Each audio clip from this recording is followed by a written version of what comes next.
All right, welcome back to Teacher Jeff 40K. So I'm really excited. I've been waiting a while to put some of this stuff together, but I wanted to start doing a review of Ork units. Like I mentioned in a video I posted a couple of weeks ago, I'd inherited quite a few Orks from a friend of mine who'd stopped playing. And actually, a lot of these models, most of these boys here, are some of my earlier models from when I was a lot younger. And I remember giving off some models to friends, including the one who actually gave these back to me. And I sort of re-inherited them. So a lot of these are the boys that are painted anyways, but there are a lot of guys that are not painted, you know, some old metal stuff, all sorts of things. But I'm putting a whole bunch of stuff together, and I've actually also inherited a whole bunch of fantasy stuff that I'm hoping to convert as well to just make more boys for an orc army. So I had a chance to play with them, and I thought I would take this opportunity to go through what I think of all the orc units that I'll be using. And I'll be going through other ones as well as I get around to them, start using them. I've played against the orcs a few times in 8th edition so far, and they're a fun army. They're a very fun army, and I'm sort of, with both the armies that I play, Space Marines and Tau, I was kind of missing something. I was missing getting stuck in and going for nearly 100% close combat. And I had a chance to play with these guys, and boy was it fun. It's a lot of fun. I had a lot of boys, orc boys, knobs, a war boss, a mech, a couple of trucks. I actually used rhinos as proxies for trucks because I don't have any of the models. But I've decided that I'd start doing some videos on the different units, what I think of them, how to load them out, what I think are the best ways to do them. I'm not terribly experienced with orcs, but I've seen them played quite a bit. I've played against them, and I've had a chance to play with them myself and see what their strengths are. And the cool thing about the orc army is you really can't go wrong with a buttload of orc troops. So that's why I'd like to start by doing a video on Ork Boyz. So, back in the earlier days, several editions back when I used to play them, you used to have to select whether you wanted Slugga Boys, which were the ones with a close combat weapon and a pistol, or Shoota Boys, which had the more assault weapon but less close combat. And now it's just a simple entry, Boys. And you can mix and match however much you want, which is really cool. You don't simply have to take all of them with Slugga and Choppa or all of them with Shootas. You can mix and match. And there's actually a good argument for doing a little mixing and matching, but I'll get to that later. So to start us off, you get a squad of 10 boys, and you get a knob for free. And a knob is really a great, sergeant equivalent for Space Marine players or anyone else out there, because you get a lot of bonuses with the knob. With each knob in a squad, you get one in a squad of boys, no matter how many boys you have. But you get one knob who has an extra wound, he is stronger, he has more attacks, he has higher leadership. So a great guy, and you get him for free. So it's always take a knob. Have someone, even if you don't have a knob model, have someone count as a knob, make sure he's clearly marked, something like that. And the knob has access to all sorts of equipment. We'll go through that in a sec too. But to start us off, let's go through the Ork Boy profile. So what are you getting with Ork Boys? So a minimum squad of 10 Ork Boys, and that's including one of the knobs. Now they start with Slugga and Choppas, which is a great loadout because orcs are a primarily close combat army. They're very, very good at close combat, and they're surprisingly good at shooting. I remember the orcs being terrible at shooting, and their ballistic skill is still very low, but they have a few things in effect that kind of boost their shooting ability, surprisingly. So they're not all bad at shooting.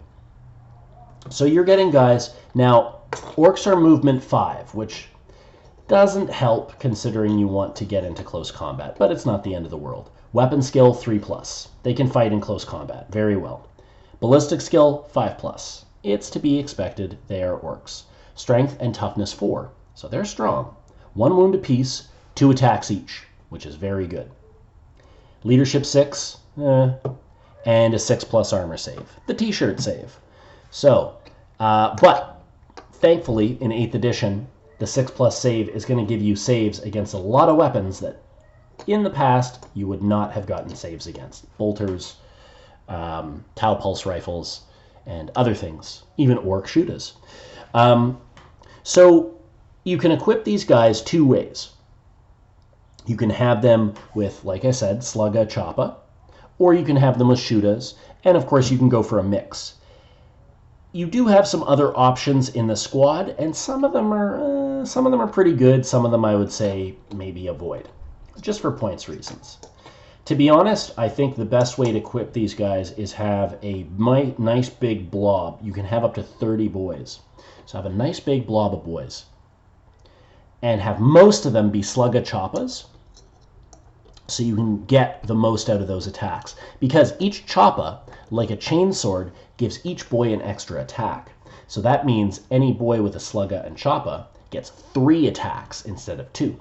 Now, 2 attacks for the shooter boys is not bad, but they're not really, you're not getting into the orc army for a strictly shooting army. I suppose you could try, and I'm sure it's doable.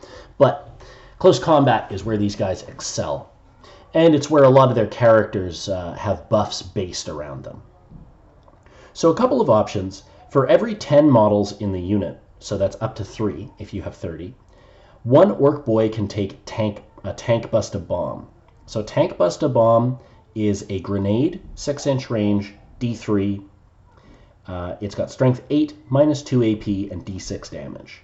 So the grenade D3 really helps it in terms of the ballistic skill. Because remember, you're throwing this grenade on ballistic skill of 5+. So if it were grenade 1, you'd have a real hell of a time hitting anything. So grenade D3 allows you a bit more chance to get a hit off. They could be useful if piled in there. It's not a bad call to maybe give a tank busta bomb somewhere to a squad of boys. They're pretty cheap, but you don't really need to worry about that. Then, for every 10 models again, 1 orc can replace his Slugga Choppa with a rocket launcher or a big shooter. So, to go through the profiles, the big shooter, 36-inch range, assault 3, strength 5, no AP, 1 damage. Not bad. And the rocket launcher, 24 inches, assault 1, strength 8, AP -2, and 3 damage. I really like that 3 flat damage for the orc rocket launcher. And it's also an assault weapon, which means moving and firing isn't going to penalize your already bad ballistic skill. Honestly, barring maybe a big shooter, maybe 2, I would avoid giving boys rocket launches or too many special weapons, because they're so cheap on their own. They're 7 points per model. It's just often it's worth, instead of paying the points for heavy weapons, to just try and get more boys. More boys just always seems like a great call. And a rocket launcher, you only get 1 shot, so it's kind of lackluster, and the rocket launches are 12 points a pop, so they're a little expensive. I mean, if it does hit, you can do some serious damage, but I would avoid, you can almost get 2 boys for that cost. So I'd avoid the rocket launches typically. But a big shooter is only 5 points, and it's an assault weapon, and you get 3 shots. So you can sort of make up for the orc ballistic skill that way, which is kind of nice. So you get, when you buy a boys kit, you can get a, what's it called? A big shooter model. But if you're hurting for big shooters, I saw this little conversion. It's very simple.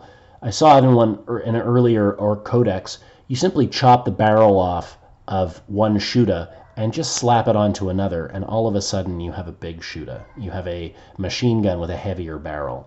So that kind of works as a custom big shooter if you don't have the parts or you want to make more big Shudas, you can do that.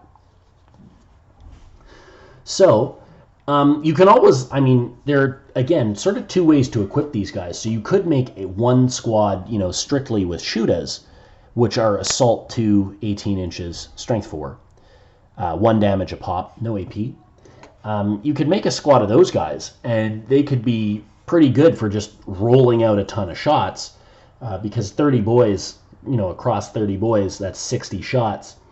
So it's not half bad. And the Ork special rules now can actually make them mediocre at shooting. So typically Orks hit on 5s or 6s.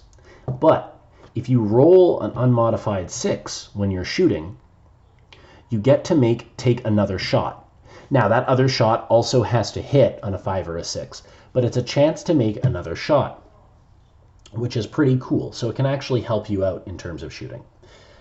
So that is one of the Ork-wide special rules called Daka Daka or Daka Daka Daka. I'm not sure. It's 2 or 3 Dakas. Anyhow, it allows you to sort of mitigate your garbagey shooting. So it's not bad, and it's also it ignores modifiers, which is really nice. So it actually can make things very like if you're dealing with armies that have, you know, stackable -1s to hit, the 6s are always going to hit, and they're going to generate more potential shots. So this can actually really help you, where it can cause problems for other armies that may have a better base ballistic skill, like a 4+, but they don't have a way to ignore or partially ignore some of those negative modifiers to hit in shooting. So the way I like to equip these guys, and what I really enjoyed, is I actually, last game I played, I had a squad of only Shooter boys, and then I had 2 big blobs of Slugga Choppa boys. What I'd like to do is actually have it majority, so like 20 Slugga Choppa boys, like this, and then maybe 10 Shooter boys. So the idea here is you get a squad. First of all, you pay nothing for the Slugga Choppa or the Shooter, so they're 7 points a model, easy. So it's easy to remember. What you get is a couple of things with the Shooters.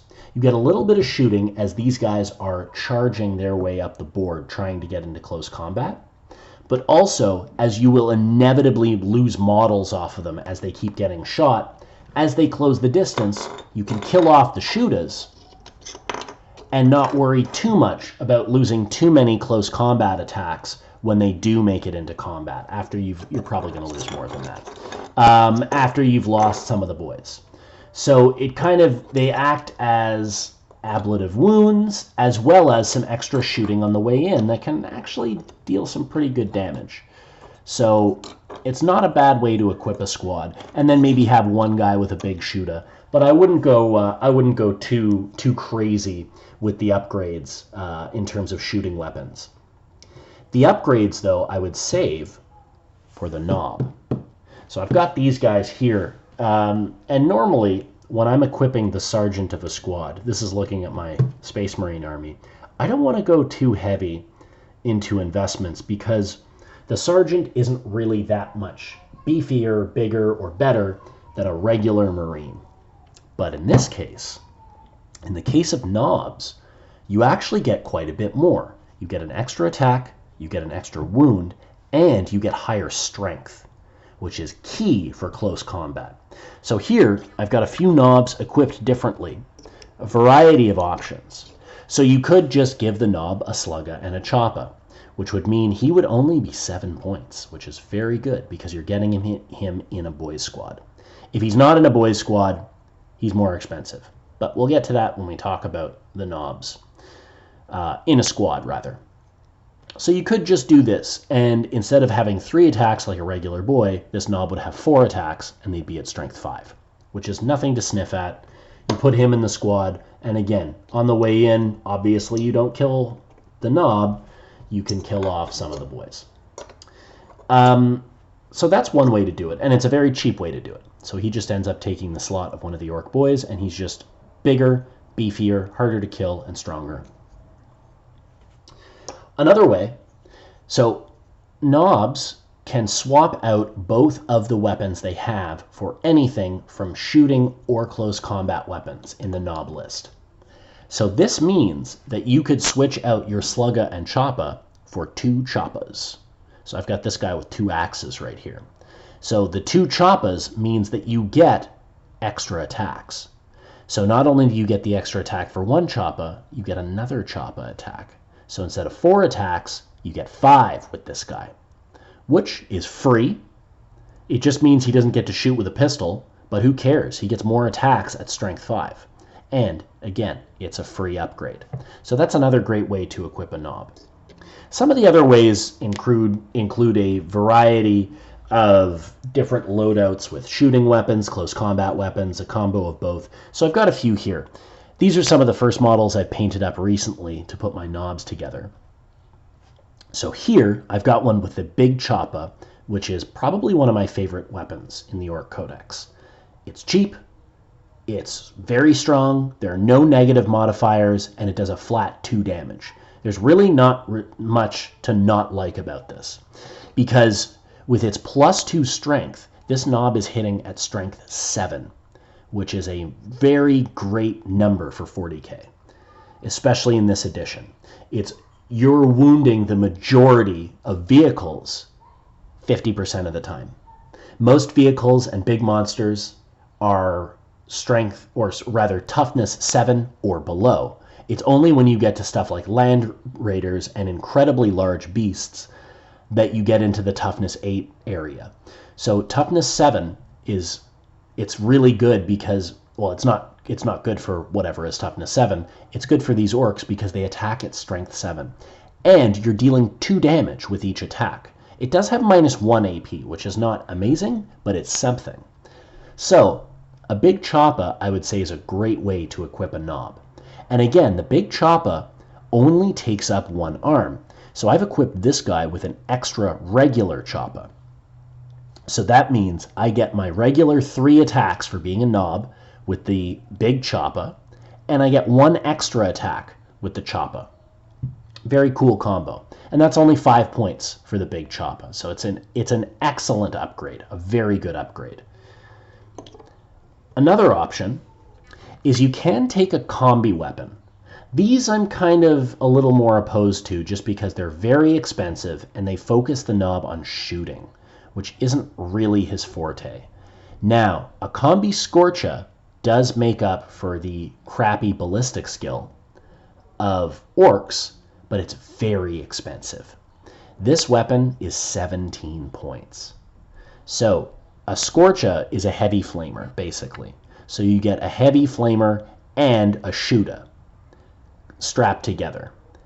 It's a good weapon, but it's very expensive, and it takes away one of the options for the knob.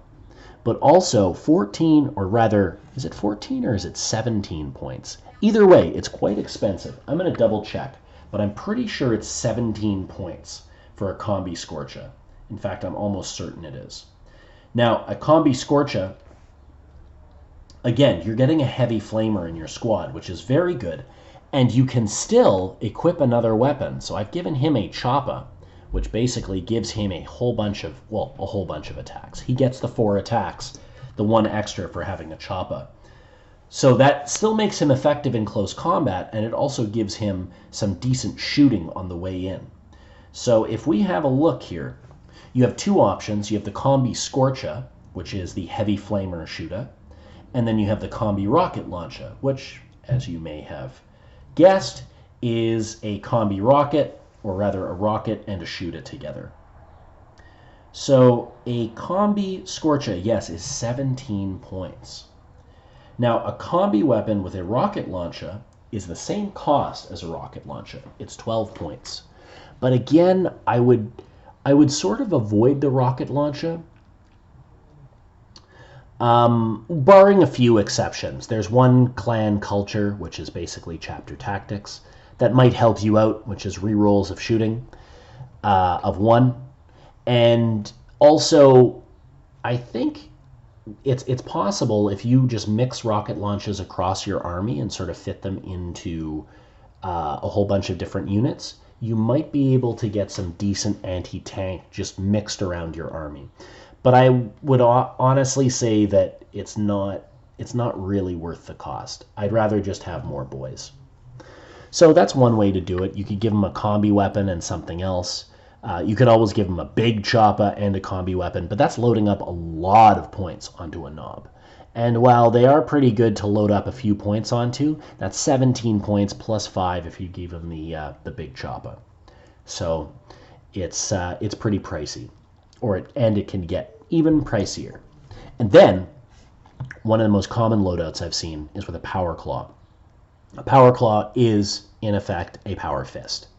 It's a little more expensive at 13 points, but it's well worth it on a guy like a knob because you're getting your 3 attacks, you're getting strength times 2, and remember, these guys are strength 5 base, so you're getting a strength 10 claw, minus 3 AP, D3 damage, but like a power fist, it's a minus 1 to hit. Not bad though, very much worth 13 points. And again, you can give him another close combat weapon, so he can have more attacks in close combat. And the cool thing here is you can choose which weapons you want to attack with. So if there's a scenario where you're taking on, say, very light infantry with little or no armor save, and there's a lot of them, you can defer all of your attacks to the choppa and have more reliable hitting on a 3+ versus the 4+ to hit with the claw. But it's up to you. So this is another way to equip them as well. And again, it's any combination of these two things. You can take a big choppa, power claw. You can take 2 choppas. You can take a slugga choppa, combi something, and another weapon. There are a lot of different ways to equip these guys. Personally, I find the big choppa to be one of the best economical options. It gives you pretty solid strength, some AP, some extra damage. That 2 flat damage is really what sells it to me. And it's 2 points a pop. Or sorry, 5 points a pop for each of them. So very good way to equip them. So you can equip your knob anyway. You can go for economy and just give him a couple of choppas or a slugga choppa, or you can give him a variety of the available knob weapons. I haven't covered a couple, so there are a couple of extra ones. There's one called Power Drilla or Power Stabba, which effectively gives the knob minus 2 AP to his attacks. There's no strength bonus or anything, and it's 3 points. I honestly find the Power Stabba not worth it at all if for 2 more points you can just get a big choppa. Because the Power Stabba doesn't add any attacks, it simply makes your attacks minus 2 AP. So strength 5 minus 2, or strength 5, or strength 7 rather, minus 1, 2 damage for 2 more points a weapon. And then you can also get something called a kill saw, where if you have 2 of them, you get a bonus attack, but they're quite pricey. They are, I believe, 15 points. And then if you get, yes, they're 15 points for a kill saw, and if you get 2, it's 23 points. What the kill saws do is they act like chain fists. So you get the times 2 strength, minus 1 to the hit rolls, minus 4 AP, I believe, and it's a flat 2 damage. But again, you get the extra attack if you have 2 of them. Yes, minus 4 AP, so you get better AP with the kill saw. But again, they're 15 points each, 2 damage flat, times 2 strength. You can take 2 of them, but again, you're getting a negative to your hit rolls. So having 2 kill saws, I mean, you could deal out quite a bit of damage, but it's very expensive, and you do get that minus 1 to hit.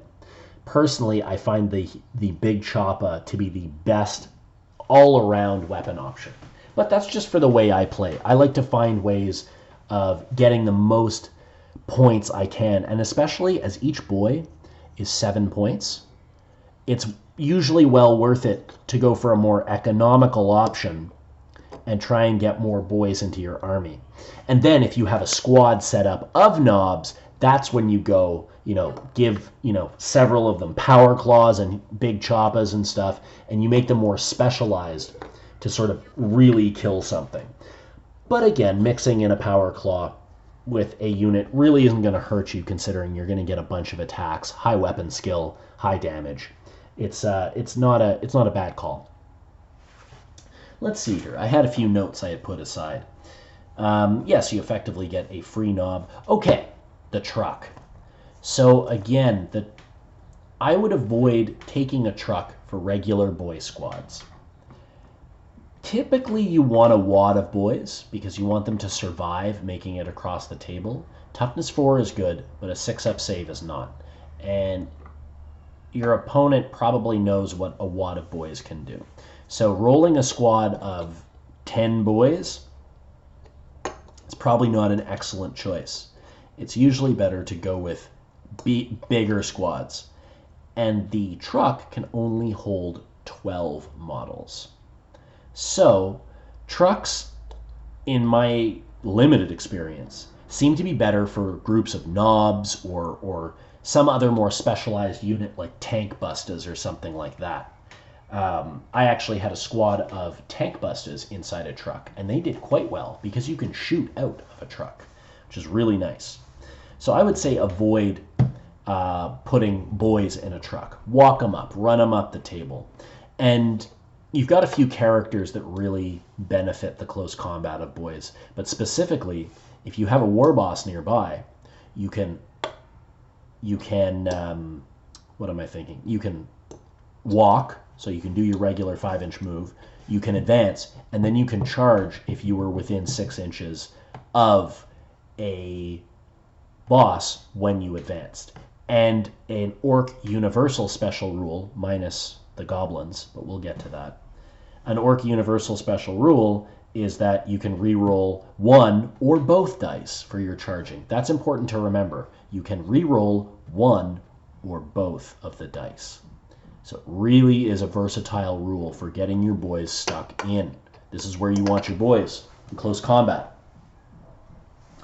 So they do well in big groups, specifically too because morale works in a funny way for orcs as well, where their morale is effectively the number of boys that are in the squad.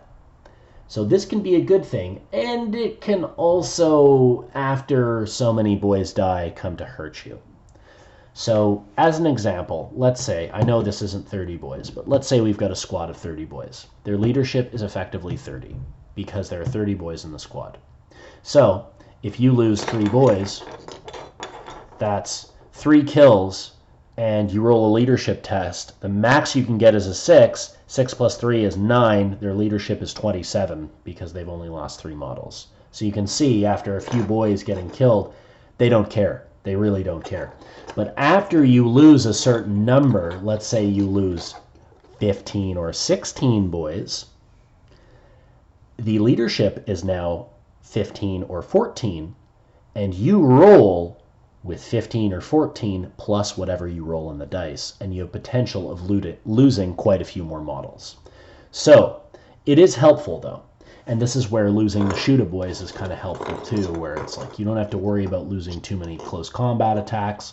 You know, you lost your shoot boys on the way in, maybe they got to shoot something first, maybe they didn't, but it's not the end of the world. And if this whole unit of boys somehow makes it into combat untouched, each shooter boy still does have 2 attacks. So it's not the worst thing in the world. You're still going to get a heck of a lot of dice. Of course, you could always equip these guys as only Slug a Choppa boys, and it would be the same cost. And you would sort of have the same effect, just minus a little bit of shooting on the way in. Either way is pretty much okay. You could run this either way, honestly, and you would have virtually the same outcome, just minus a little shooting on the way in. So yeah, boys, very, very powerful, very buffable by a variety of characters. The Knob with Wah banner comes to mind. He's very good. I'm going to be doing a video on him soon. The War Boss, of course, is a great one. And this one's a little trickier to pull off, but a mech or big mech with a custom force field to give the orcs a 5-up invulnerable save. Now, the 5-up invulnerable save works for models for units that have models wholly within the bubble. So for a lot of aura abilities, let's say we have, let's call this guy a War Boss. So if we have just one model within the 6-inch range of this character, this whole unit then has the abilities that this character gives. But with the custom force field, oh, here, I've actually got it. I've got a mech. He's unpainted, but he's got the custom force field on him. You can see the type of models I've been getting. This is all pewter, so this guy weighs a ton. But he has a custom force field. All models from the unit have to be within range of this guy. So it's not simply having one and trying to daisy chain your way to something to give them all an invul save. So it's literally more of a bubble versus a, are you within my range? Now your whole unit gets it. So that doesn't work for the custom force field, which is a 5+ invulnerable save against shooting attacks.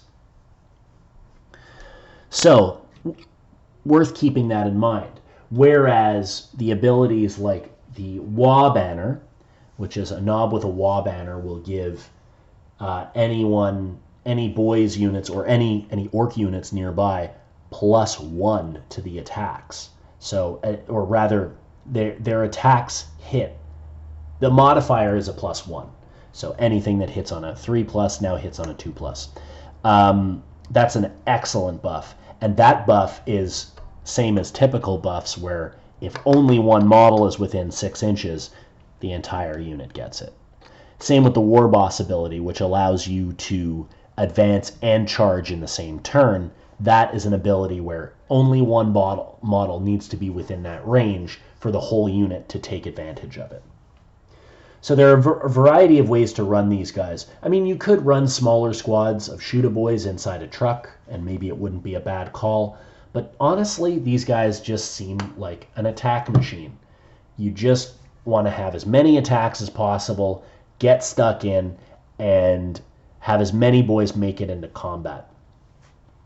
One thing I was able to do in my game with my friend is he was playing Imperial Guard, and he had some Imperial Guard Chimeras. And I was able to lock the Chimeras into combat. With enough attacks, I was able to destroy the Chimeras. And because I had piled around the Chimera with so many boys, it left no exits for the troop inside. And because there was nowhere for the troops inside to go, they're killed. So it's a great way to obliterate 2 units in one. You take out the transport, you take out whatever's inside. I killed 2 infantry squads and 2 characters by surrounding 2 Chimeras, because you give them no place to go. So the way it works when a vehicle is destroyed is the troops must get out, but they can't use the space where the vehicle was. They have to, if there were a hole, they have to place the models within 3 inches of where it was. And any models that cannot be placed are slain. No armor saves, no invulnerable saves, no ignoring wounds, none of that. It just says slain. So those models die. So that is another reason why you'd want a big pack of boys. As many boys as you can get. You want them all up the table. You want as few casualties on the way in.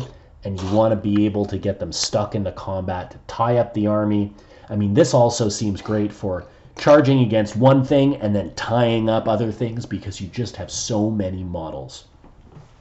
And being able to reroll charges really is a boon here, as it allows you to get closer, get stuck in, and fight with as many boys as you possibly can. So in this way, I think an orc army is particularly powerful because their cheap troop unit is very effective. The downside, you got to paint a crap load of models. It could be fun. These are the ones I had painted from before I stopped playing orcs. But I will assure you that there are a bunch of gray, unpainted, or semi-painted Ork Boys in a box just across the room over here that I used the other day. So there is a lot to paint, and there's a lot to move. Oh my God, there's a lot to move. I was not... I wasn't used to it, playing Tau and playing Space Marines. I wasn't used to a Horde army. I used to laugh at my friend who ran tons of Imperial Guard infantry up a table, and now I feel his pain. But you also get the joy of getting stuck in with all the boys and fighting. You have stratagems that let you fight again if you want to, although those may be better served on beefier, more powerful units. If you've got a squad of a ton of boys and you get to fight again, great stuff. Another stratagem worthy of note is called Green Tide, or something to that effect. And if you had a squad, a giant squad of boys, that is half or less the number of what it used to be, you can remove that squad from the table and bring them in from any table edge as long as you're more than 9 inches away from an enemy. Now, again, 9 inches for an orc is not the biggest deal because you get to re-roll one or both dice for charges. I had a game, in that game I played, I lost almost everybody in the squad. I had the knob left. Now, they had lost so many models that it would have been an automatic failure for morale. So I bit the bullet. I paid 2 command points, and I auto-passed the morale test. And on my next turn, I paid 3 command points. So that's 5. It's a hefty price to pay. But what I got for 5 command points was, not only was this squad not dead, it was back to full 30-man strength and coming in at a board edge of my choosing. Devastating. It's a game changer. It's an absolute game changer. Having 30 boys show up from an unexpected avenue out of nowhere when they should have been dead, wonderful. It was the first time playing that way with the orcs, and it was my buddy's first time playing against them. And he nearly crapped his pants because, wow, that's a lot of orcs. A lot of orcs that he had killed, that he thought he had killed. So he saw the lone knob, and he's like, he's not going to pay the 2 points to auto pass for a knob. He's got other units. He's going to let this guy die. Not the next time. So he probably learned a lesson from that one. But that being said, if your opponent just can't seem to kill off a squad of boys, that stratagem for 3 command points is always available. And honestly, if you have a squad of 30 boys and you're down to 2 or 3, it's worth paying the 2 command points to auto pass and then paying 3 more to get a fresh group of boys coming in from where you want them to come in. Very cool options. There are probably some that I missed. There's psychic powers and stuff like that, like the jump, which allows you to, with a psyker, an orc psyker, to teleport some boys if you like. So there are other options out there, and I don't have the most experience, but I have watched quite a few battle reports, and I have played with these guys before, so I've gotten a taste for them, and it's a lot of fun. It's a lot of setup. You got to set up a lot of models, but it's also a lot of fun to just push this massive green fist across the board and induce panic. It's a lot of fun. So anyhow, I hope that helped. I hope some of you found that informative. If you have any other comments or anything like that, let me know below. I'm pretty sure I covered everything: point cost, options, different loadouts, my preferences, different little tricks and tips that you can use, customization, of course. So there's a lot of customization you can use with orcs, especially because they are orcs, just like slabs of armor does certain things. Actually, that reminds me, there are a couple of other stratagems. One of them is to be able to turn a squad of boys into a squad of Scar Boys, which gives them I think it's a 5-up armor save, which it's okay, but to be honest, I wouldn't really pay for it. There are other stratagems that I find here. Ork Boyz. Yeah, it turns a squad of boys, excluding Scar Boys, excuse me, and it gives them a 5+ armor save, which is okay, as opposed to a 6-up. And then Scar Boys, Scar Boys is specifically for Goth, which is one of the clan cultures. And it changes, let's see, they gain the Scar Boys keyword. The strength characteristics of the model of the unit is 5. Oh, but that's it. Okay. That's only 1 CP. Whereas Hard Boyz is 2. 2 CP to have a 5-up armor save, which is not bad if you've got a wad of 30 boys. 2 command points, because also with 2 command points, you're not paying points to give them armor. You're paying command points, which means you get a same costed squad of boys, just with better armor, which is, it's okay. But to be honest, you can see that my knobs are painted blue. The Death Skulls clan culture honestly looks like the best one. I can see some more close combat oriented armies like Goths, definitely using some fun stuff. But man, Death Skulls, you get a 6-up invulnerable save on all of your units, minus, again, Gretchen and Goblins. You get a reroll to hit, a reroll to wound, and a reroll damage roll anytime you shoot and fight. And, like, you'd think that's already super good. That's like 2 amazing clan cultures in one, plus all of your infantry units that are not already troops effectively get the troop objective secured. So there is a rule in virtually every codex that troops capture objectives better than other units and other unit types like elites or heavy or fast attack. Now, the Death Skulls, their other units that are infantry gain that special rule. So elite units, HQ, whatever, if they're infantry units, they now gain effectively objectives secured, or they capture objectives better than other models. It's fantastic.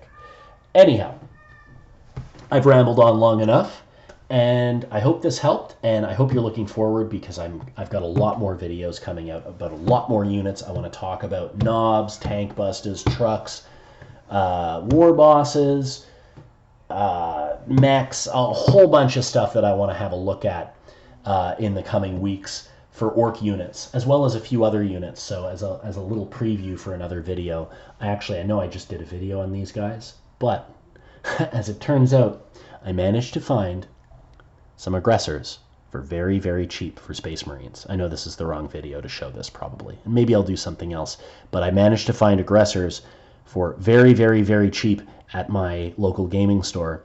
So worth the price cost. I got a few of these guys, so we're going to test these out too. Anyhow, I hope that you enjoyed the video, and thank you for watching.